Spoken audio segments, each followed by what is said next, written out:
Overall support घेतला या झोनला. आणि हा एक महत्वाचा स्विंग लो जो म्हणू शकतो आपण, तो स्विंग लो जो आहे इथं क्रिएट झालाय.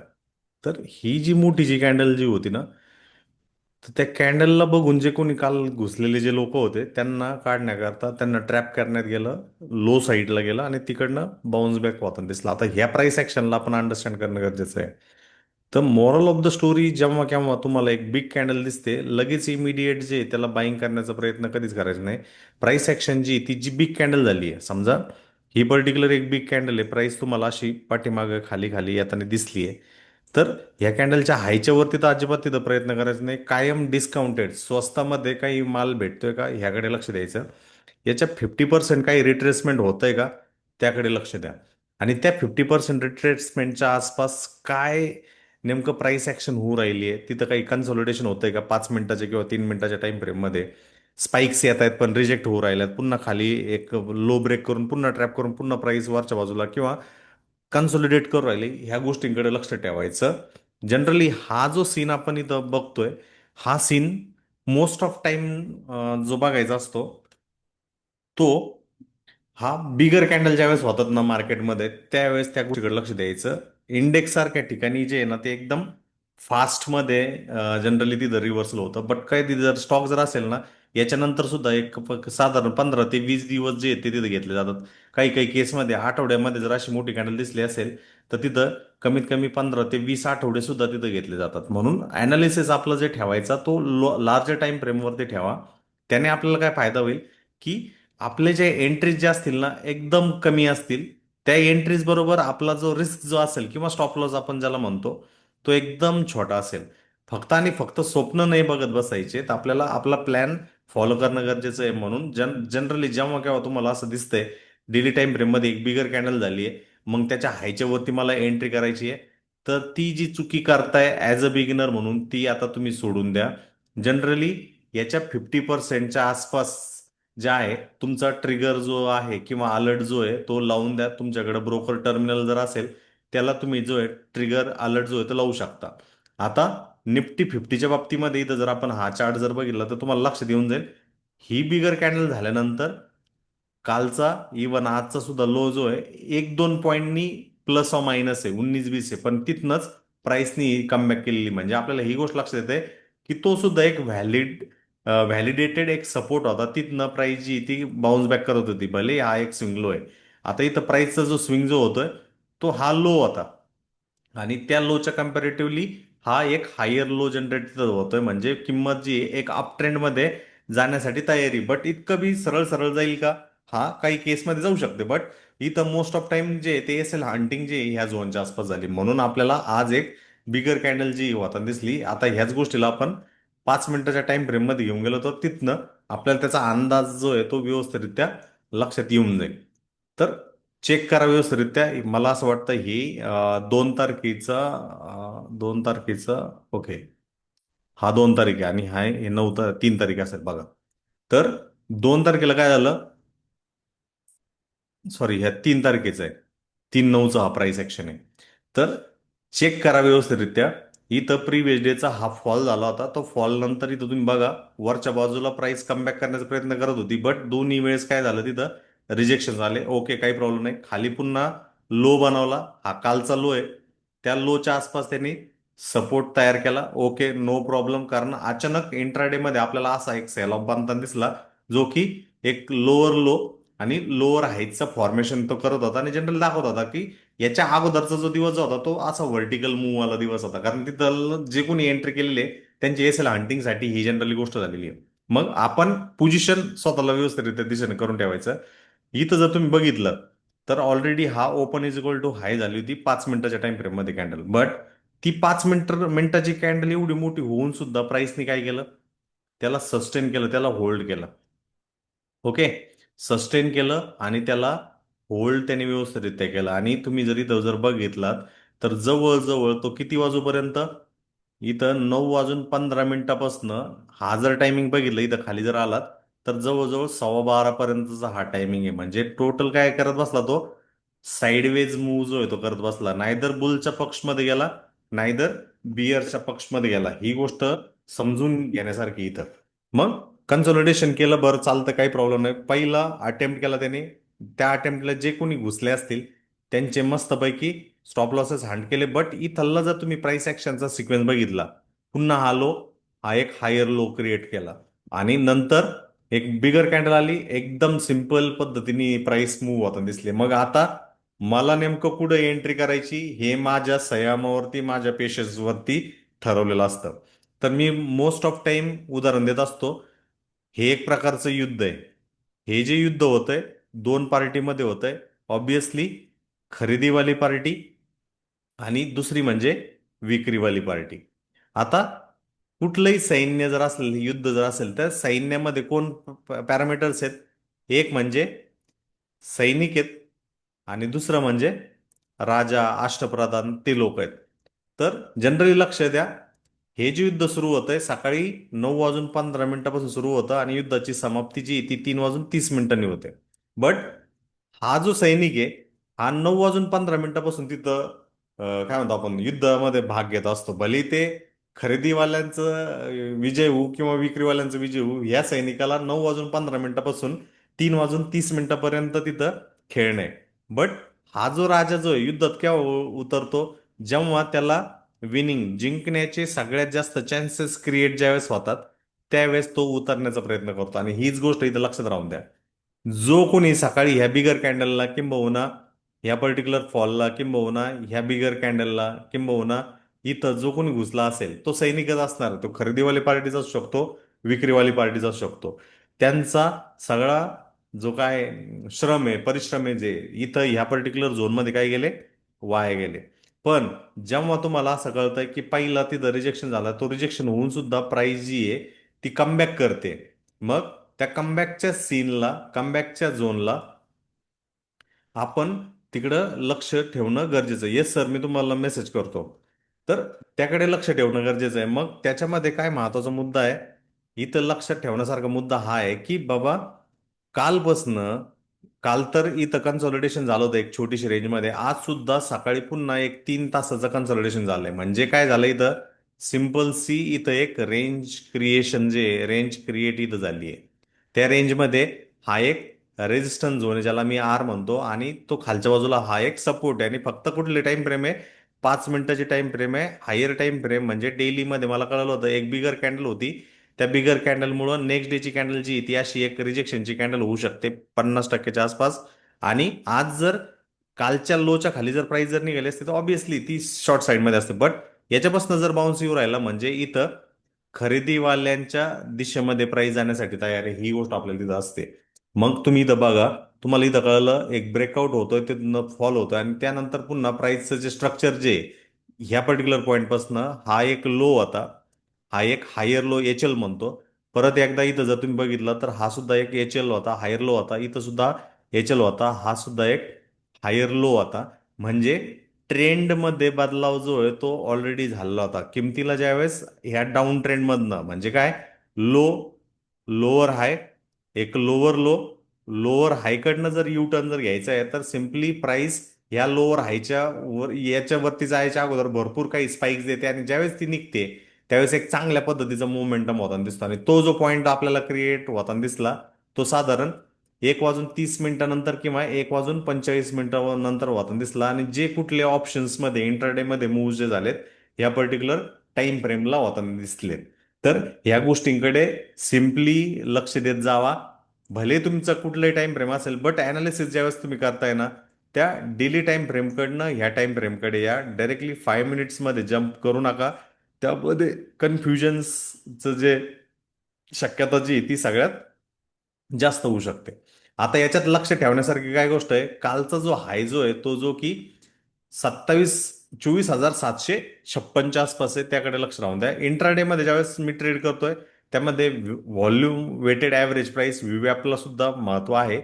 तो सुद्धा तुम्ही तुमच्या चार्टवरती जो आहे तो लावू शकता. तर व्हीवॅप इथं, सॉरी, व्हॉर्टेक्स आला, मला व्हीवॅप व्हॉल्यूम वेटेड ऍव्हरेज प्राइस जी आहे ती इथं ठेवणं गरजेचं आहे.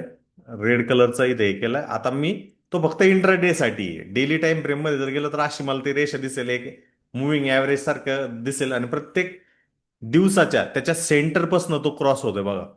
बट याला जर मी 5 मिनिटाच्या टाइम फ्रेम मध्ये घेऊन गेलो तर मला त्याची आयडिया येऊन जाईल की त्यामध्ये किंमत नेमकं काय करत असते. आता हा व्हॉल्यूम वेटेड ऍव्हरेज प्राइसचं जर यूज जर करायचं आहे तर सिम्पलचं कॅल्क्युलेशन आहे. जर तुमची किंमत या व्हॉल्यूम वेटेड ऍव्हरेज प्राइसच्या वरती आहे तर तुम्ही तिथं खरेदीसाठीच प्रयत्न करण्याचा तुमचा मानस राहणार आहे. जेव्हा केव्हा किंमत या व्हॉल्यूम वेटेड ऍव्हरेज प्राइसच्या खाली आहे म्हणजेच तुम्ही तिथं विक्री करण्याचा प्रयत्न करणार. ही सिंपलची गोष्ट आहे.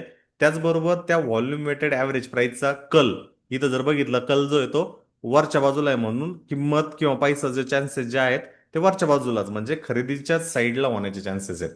सेम वे इथं जर पाठीमागच्या दिवशीचा जर व्हॉल्यूम वेटेड ऍव्हरेज प्राइस जर बघितला, याचा कल जो आहे जर मी थोडासा झूम इन केला तर याचा कल खालच्या बाजूला आहे म्हणजे विक्रीवाल्यांच्याच दिशेमध्ये. सिंपलची गोष्ट आहे. बट ज्यावेळेस त्याला हे करायचं होतं त्यावेळेस त्या व्हॉल्यूम वेटेड ऍव्हरेज प्राइसच्या आसपासच किंमत किती वेळेस बघा, इथं पहिल्यांदा अटेम्प्ट केला, सपोर्ट घेतला, इथं सेकंड अटेम्प्ट जो आहे तो व्हॉल्यूम वेटेड ऍव्हरेज प्राइसच्या आसपास आला आणि तिकडनं एक चांगला जो मूव जो आहे तो आपल्याला होताना दिसला. म्हणून इंट्राडे मध्ये जेव्हा केव्हा तुम्हाला दिसतंय एक सबस्टन्शियल टाइम 2 ते 3 तास 4 तास जे आहे, त्यांनी व्हॉल्यूम वेटेड ऍव्हरेज प्राइसच्या दोन्ही बाजूला वरच्या बाजूला सुद्धा आणि खालच्या बाजूला सुद्धा जर स्पाइक्स दिलेत, वरच्या बाजूला गेलंय म्हणजे खरेदीदारांना सुद्धा त्यांनी 3 4 5 6 वेळेस खरेदीदारांना काय केलंय, ट्रॅप केलंय, त्यांचे स्टॉप लॉस हंट आउट केलेत. आणि सिमिलरली जर खाली गेलाय तर विक्रीवाले जे आहेत त्यांना सुद्धा त्यांनी काय केलंय, ट्रॅप केलंय. बट तुम्ही राजासारखं किंवा अष्टप्रधानासारखं जर तिथं जर वाट बघत असाल तर एक व्यवस्थितरित्या त्याला समजून घेण्याचा जर प्रयत्न करत असाल आणि तुम्हाला एकदा एंट्री जर करायची, तुम्हाला एकदा लक्षात आलं किंमत वरती टिकू राहिली आहे तर तिथं खरेदी अजिबात अजिबात करण्याचा प्रयत्न करायचा नाही. ही वरती जाऊन पुन्हा एकदा प्राइस त्या व्हॉल्यूम वेटेड ऍव्हरेज प्राइसच्या आसपास येताना तुम्हाला दिसेल आणि तिथं कॅन्डलची जी बॉडी जी आहे ती एकदम छोटी छोटी आपल्याला होताना दिसेल किंवा त्याला विक्स भरपूर यायला सुरुवात होतील. त्यावेळेस तुम्ही तिथं एंट्रीचा विचार जो आहे तो करू शकता. एंट्री करताना पण एक गोष्ट लक्षात राहून द्या, मी इथं एंट्री करतोय तर माझा स्टॉप लॉस त्या व्हॉल्यूम वेटेड प्राइसच्या एक्झॅक्टली त्या व्हॅल्यूला नसेल, त्याच्या थोडासा मी खाली जो आहे तो कन्सिडर करेल, तो माझा स्टॉप लॉस असेल. ह्या केसमध्ये माझं जर स्टॉप लॉस 10 पॉईंटचं जर मी पकडला असेल तर माझं जे टार्गेट जे असेल ते कमीत कमी 3 ते 10 पटीमध्ये मी कन्सिडर करेल. कारण मला daily time frame, 1 day time फ्रेमवरनं एक गोष्ट लक्षात आली की प्रिव्हियस डे मध्ये काय झालंय, प्राइस जे आहे अशा पद्धतीने रिजेक्ट झालेली. त्याच्या अगोदर एक मोठी बुलिश कॅन्डल निफ्टी सारख्या स्टॉकमध्ये, निफ्टी सारख्या इंडेक्समध्ये मला बनताना दिसते आणि आज जर प्राइस अशा पद्धतीने रिकव्हरी करू राहिली तर नक्कीच याच्या डे हायकडे जाण्याचे चान्सेस जे आहे ते क्रिएट राहणार आहे.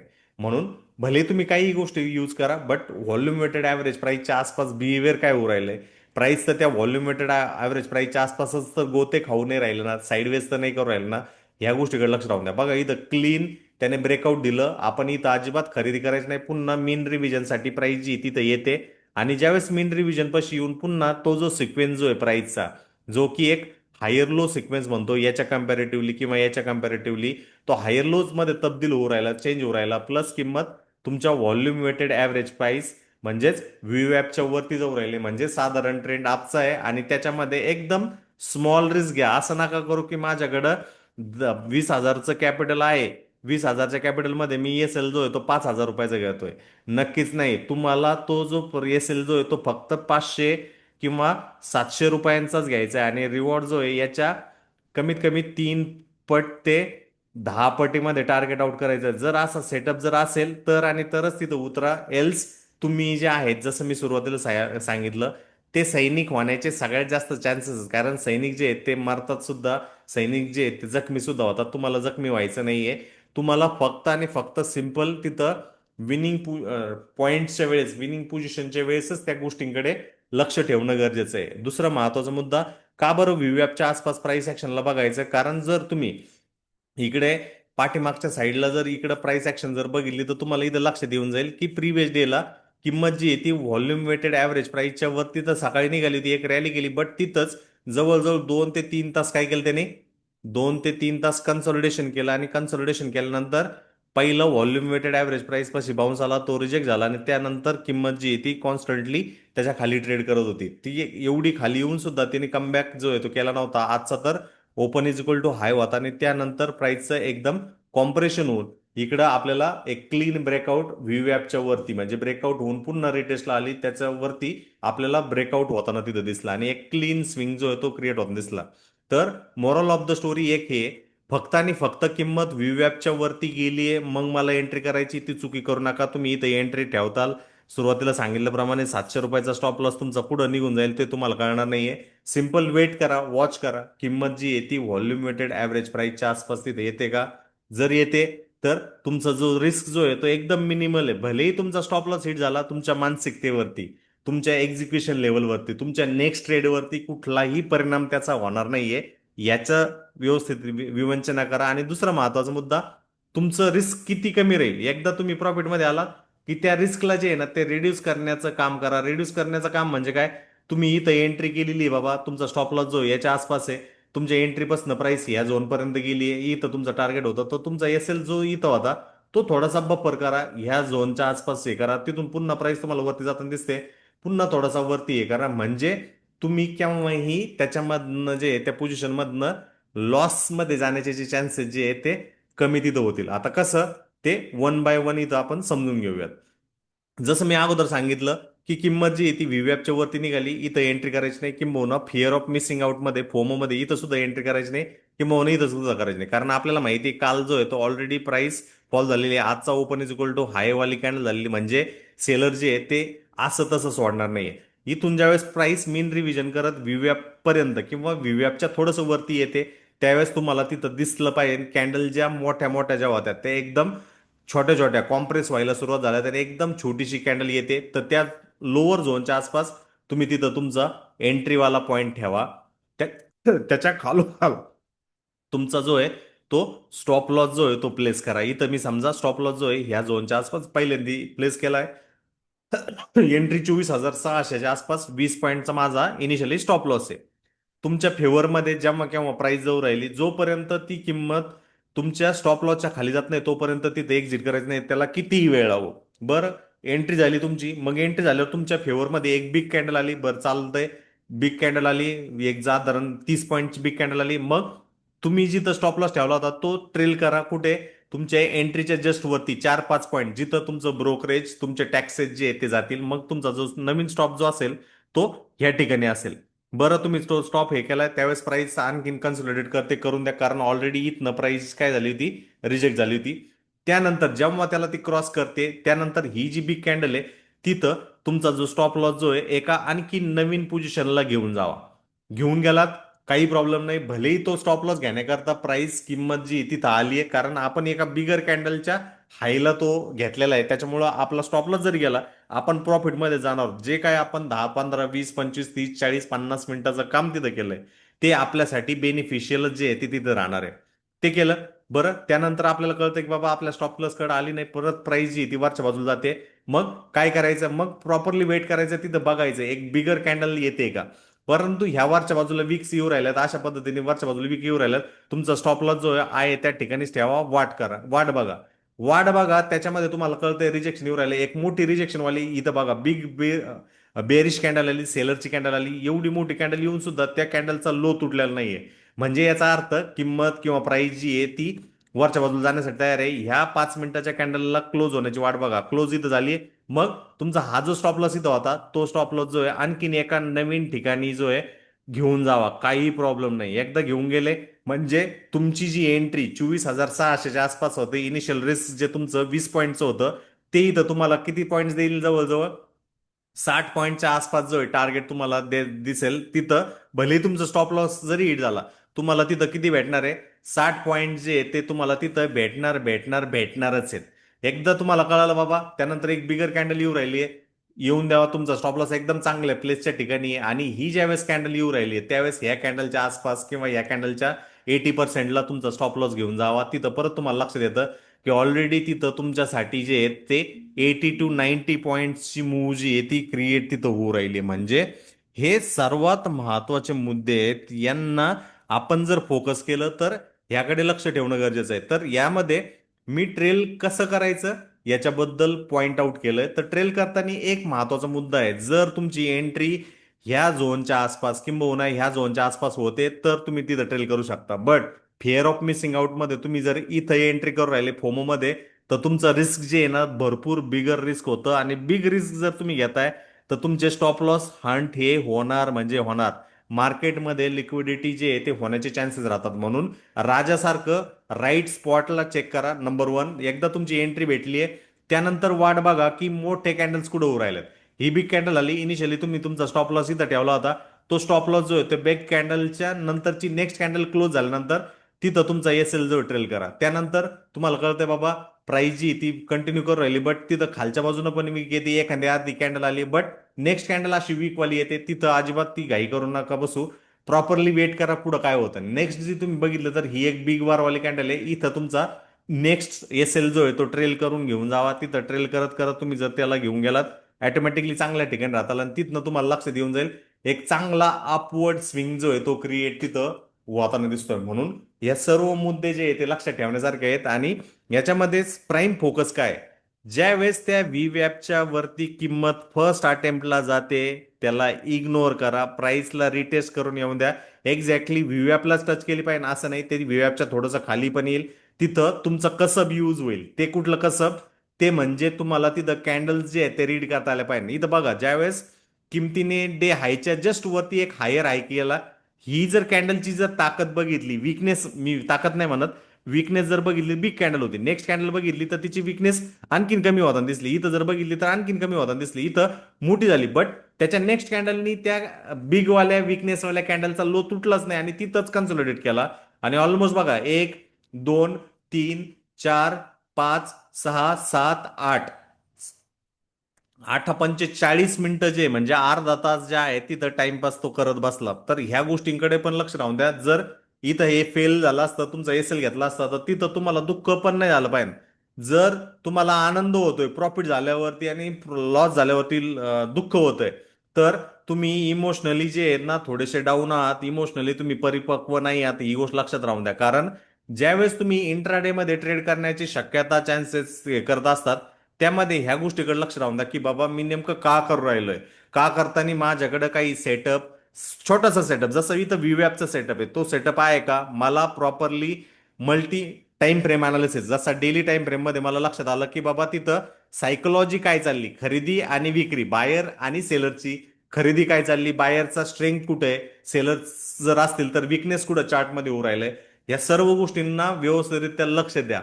म्हणजे तुमचं जे आउटकम जे आहे त्याच्यावरती तुम्ही जास्त फोकस जे आहे ते करणार नाही.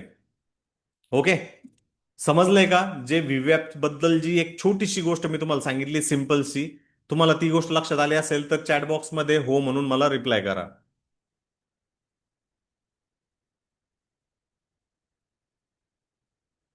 व्हीवॅप सुद्धा महत्वाचा आहे. व्हीवॅप का महत्वाचा आहे, कारण याच्यामध्ये लाईव्ह जी व्हॉल्यूम जी आहे ती व्हॉल्यूम यूज केली जाते. त्याच्यामध्ये जर खरेदी होऊ राहिली किंवा त्याच्यामध्ये विक्री होऊ राहिली, ते आपल्याला व्हीवॅपच्या लाईनवरनं लक्षात येतं. आणि जर त्या व्हीवॅपच्या लाईनवरती किंमत किंवा प्राइस जर वरती आहे तर ऑब्व्हियसली ती ताकदवर आहे.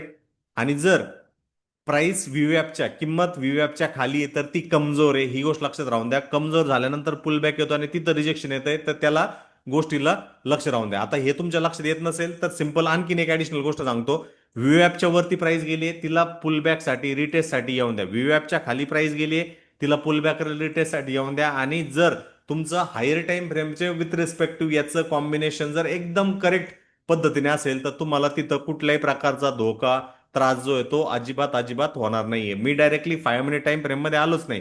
मी तुम्हाला इनिशियली डेली टाइम फ्रेम मध्ये सांगितलं की इथे ऑलरेडी एक बिग कॅन्डल सपोर्ट झोनच्या आसपास, कन्फ्लुएन्स झोनच्या आसपास झाली होती, आणि त्याच्यामध्ये कालची जी कॅन्डल जी आहे ही बिग कॅन्डल होती, जे ताकद दाखवत होती बुलची, खरेदीवाल्यांची. इथं रेड कॅन्डल झाली. याचा अर्थ काय, ह्या बिग कॅन्डलकडे बघून ज्यांनी कोणी काल 2 सप्टेंबरच्या दिवशी जी खरेदी करण्याचा प्रिव्हियस डेच्या हायच्या वरती ओपन झालाय, चला आता खरेदी करावं ह्याचा जर प्रयत्न केला असेल, त्यांचे वीक हँड्स किंवा त्यांच्यामध्ये ताकद आहे की नाही, त्यांच्यामध्ये स्टॉप लॉस घेण्याची क्षमता आहे की नाही, ते चेक करण्याकरता बरोबर ह्या कॅन्डलच्या 50% लोच्या आसपास जे आहे त्यांचे स्टॉप लॉसेस घेतले. इव्हन आज सुद्धा सेम वे मार्केटनी ते त्यांचे कुणी वीक हार्टेड पर्सन तर इथं नाही आहे ना, ते केलं आणि त्यानंतर मार्केटमध्ये एक चांगल्या पद्धतीचा मोमेंटम जो आहे तो क्रिएट होताना दिसला. म्हणून जनरली तो मार्केट बुलिश आहे का बेरिश आहे हे कसं ओळखायचं त्याबद्दल सुद्धा तुम्हाला मी इथं थोडंसं हिंट आउट करतो. तो बुलिश आहे का बेरिश आहे हे समजून घ्यायचं काय, तर याच्यामध्ये आपल्याला हे लक्षात येतं की हा एक सपोर्ट होता, त्याच्या आसपास प्राइसने किमतीने काय केलं होतं, सपोर्ट घेतला होता आणि तिकडनं बाउन्स केला होता. परत एकदा प्राइस इथं आली आणि तिथं एक काय कुठली कॅन्डल बरं, ह्या कॅन्डलला काय म्हणायचं प्लस पटापट सांगा जे आपण शिकलेलो आहोत त्याच्यामध्ये. अशी जर कॅन्डल होते, inverted hammer. Exactly inverted hammer candle होते. जर याची जर तुम्ही बॉडी बघितली तर मी एक ढोबळमानाने म्हणतो 100 पॉईंटची बॉडी आहे, बट इकडनं इथपर्यंत जर आपण झोन जर घेतला तर हा किती पॉईंटचा असेल, 200 पॉईंटचा असेल. 80 म्हणजे पॉईंटचा. एक्झॅक्टली याचा जर रेशो जर बघितला तो 1:2 आहे. 1:2 जर असेल तर त्याकडे लक्ष ठेवणं गरजेचं आहे. त्यातली त्यात हे इंडेक्स आहे निफ्टी 50 इंडेक्सला वेगवेगळे स्टॉक जे आहेत त्याला फोकस आउट करू शकतात. तर आपल्याला ही गोष्ट कळाली. त्यानंतर इथं एक हॅमर आला. हॅमर आल्यानंतर इन्व्हर्टेड हॅमर आल्यानंतर एक मोठी कॅन्डल आली जी की ताकद दाखवते, स्ट्रेंथ दाखवते आणि ही ताकद ही स्ट्रेंथ जी आहे ती बुलची आहे, बायरची आपल्याला इथं लक्षात येते. बरोबर आहे.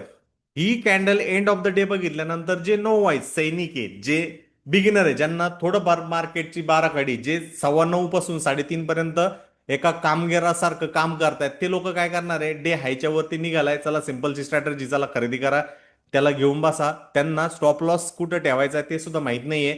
इवन मार्केट कशा पद्धतीने त्याचा टोन जो आहे तो चेंज करेल हे सुद्धा आयडिया नाही. आणि तुम्ही बघा त्यांचा स्टॉप लॉस हट केला. इवन आज सुद्धा इथं ओपन झाल्यानंतर प्राइस थोड्या वेळा करता त्या लोच्या आसपास आली आणि तिकडनं एक चांगल्या पद्धतीचा रिव्हर्सल जो आहे तो आपल्याला प्राइस किंवा किंमत जे आहे ते क्रिएट करताना दिसला. म्हणून इथं नियरेस्ट झोनच्या आसपास प्राइसनी कुठली कॅन्डल तयार केली त्याकडे लक्ष राहून द्या. म्हणजे ही एक बुलिश कॅन्डल जी आहे ती तयार केली आणि त्या बुलिश कॅन्डलला आपण लक्ष देणं गरजेचं आहे. म्हणून इथं आपल्याला लक्ष ठेवणं आहे, भले तिथं रेड कॅन्डल येत असेल, भले तिथं आणखी रेड कॅन्डल येत असेल किंवा ह्या कॅन्डलच्या आतमध्ये प्राइस ऍक्शन होत असेल, तर त्याचा अर्थ असा आहे की इथं जी प्रीडॉमिनेटिंग कम्युनिटी आहे ती बुल्स आहे, त्याच्यामध्ये आपण अजिबात बेरिश होत नाही. हा बेरिश केव्हा व्हायचं, ज्यावेळेस त्या कॅन्डलच्या लोच्या खाली प्राइस क्लोज करल त्यावेळेस आपण पण बाकीच्या लोकांबरोबर बेरिश होणार आहे, कारण आपण एका स्ट्रेंथ असणाऱ्या सिग्नलला आपण तिथं फॉलो करतोय. Is that clear everyone? आता एक डायव्हर्जन्स तुम्हाला RSI चा दाखवायचा आहे. Is that clear? Yes no please. Yes yes sir. Yes. Nifty स्पॉटला व्हीवॅप येत नाही सर, त्याच्याऐवजी तुम्ही निफ्टी फ्युचर जो आहे ना तो यूज करा. निफ्टी फ्युचर, निफ्टी फ्युचरला व्हीवॅप जो आहे तो येऊन जाईल.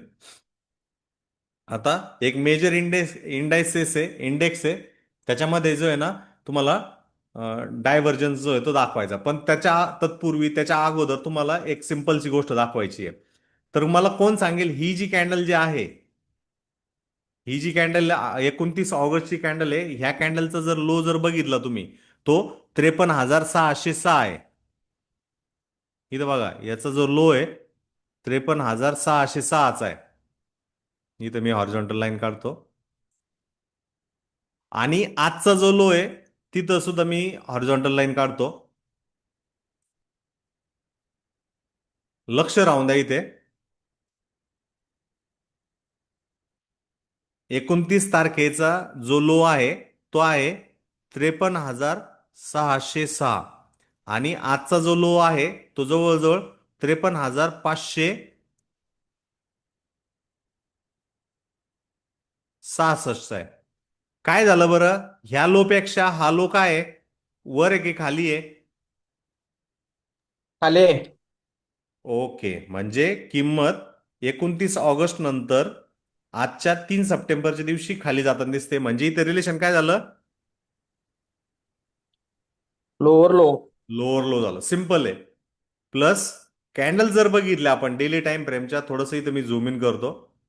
कॅन्डल्स काय सांगतायत आपल्याला? मार्केट वरती जाणार.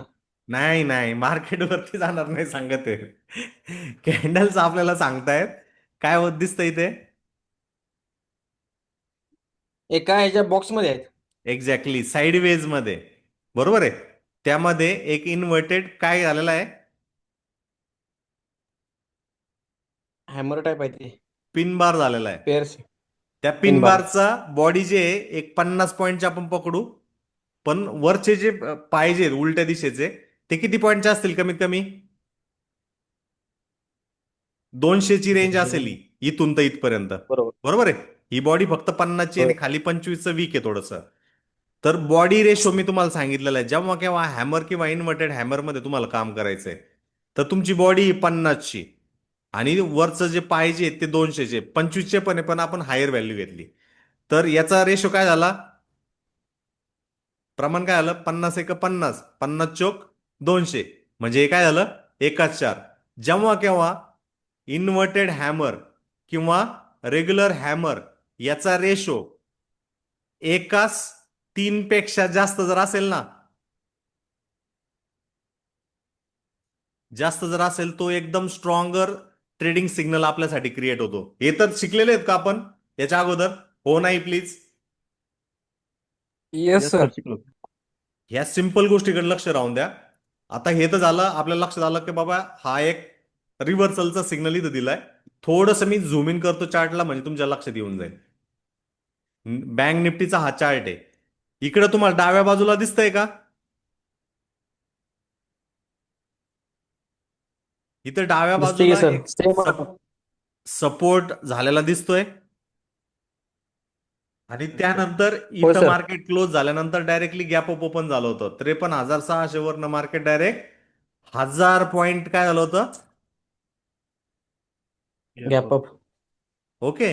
म्हणजे हा एक स्ट्रॉंगेस्ट डिमांड झोन आहे आणि त्याच्या आसपासच इथं किती कॅन्डल झाल्यात? टोटल 4 कॅन्डल झाल्यात का ज्या काय आहेत साईडवेज वाला आपल्याला दाखवत आहेत.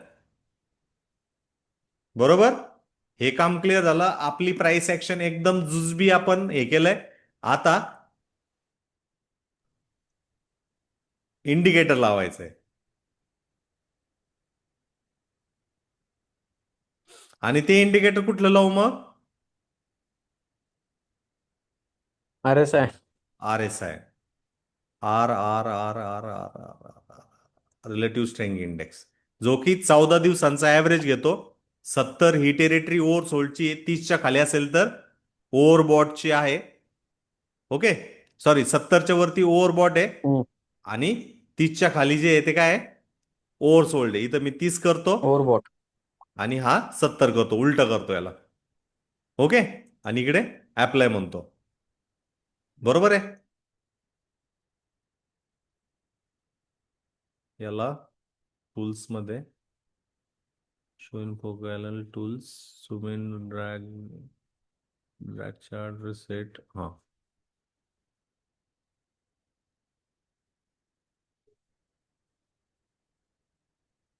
आता इथं व्यवस्थित शांत चित्ताने बघा. ज्यावेळेस 53,606चा लो झाला होता ह्या दिवशी, त्या दिवशी RSI ची रिडिंग कुठं होती? 30च्या खाली होती. बरोबर आहे का? म्हणजे ओव्हरसोल्ड झालाय. ज्यावेळेस त्या किमतीपेक्षा 53,566चा लो झाला त्यावेळेस RSI ची रिडिंग कुठे आहे आज?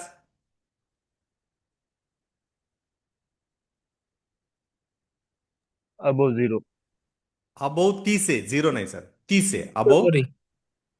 30 आहे. बरोबर आहे. म्हणजे इथं काय लक्षात येत आहे? RSI ची रिडिंग जी आहे ती काय झाली आहे? वधारली आहे, सुधारलाय तो. बरोबर आहे. आणि प्राइसनी काय केलंय? घटली आहे. बरोबर आहे. म्हणजे हा जर लो होता, नंतर हा काय झाला? हायर लो झाला आणि हा जो लोअर लो होता त्याच्यापेक्षा आणखीन एक लोअर लो झाला. म्हणजे किंमत लोअर लो करते बट RSI वधारू राहिला. या स्थितीला काय म्हणतो आपण? विरुद्ध परिस्थिती, विरोधाभासी परिस्थिती, परस्पर विरुद्ध आहे. कोण? किंमत कोणाच्या विरुद्ध आहे? RSIच्या विरोधात आहे. आणि ह्या ओके. सिच्युएशनला RSI मध्ये काय म्हणतात? डायव्हर्जन्स. डायव्हर्जन. काय म्हणतात? डायव्हर्जन्स. बँक निफ्टीमध्ये आता इथं डायव्हर्जन झालेला आहे आणि आजची कॅन्डलनी काय केलंय? एकदम बुलिश मारुबुजू कॅन्डल केली आहे. आज कुणाची ताकद आहे मग इथं? बायर. बुलिश. बुल्सची ताकद बुलिश. येते. ओके. तर हा स्पॉट करणं गरजेचं असतं. जर तुम्ही मॉर्निंग मध्ये लक्ष दिलं असतं तर ऑटोमॅटिकली तुम्हाला तिथनं लक्षात येऊन गेलं असतं की प्राइसचं बिहेवियर तिथं नेमकं काय हो राहिलं. डायव्हर्जन समजलं का? Yes sir. या डायव्हर्जन्सला तुम्ही एकदम स्ट्रॉंगली जे आहे ते करू शकता. भलेही उद्या मार्केट गॅप डाऊन करू, तुम्हाला माहिती आहे ऑलरेडी डायव्हर्जन्स तयार झालेला आहे. ते विकनेस जो आहे अजून 2-3 दिवस विकनेस तयार करताना दिसू शकतात, पण त्याच्यानंतर एक चांगली मूव जी ती होऊ शकते. उद्या जर मार्केट प्री ओपन मध्येच गॅपअप झालं तर लक्ष राहून द्या, तिथं एक स्मार्ट मूव जे आहे ते आपल्याला क्रिएट होताना तिथं दिसू शकते. अजून एक डायव्हर्जनचं एक्झाम्पल सांगतो तुम्हाला जे आज झालंय.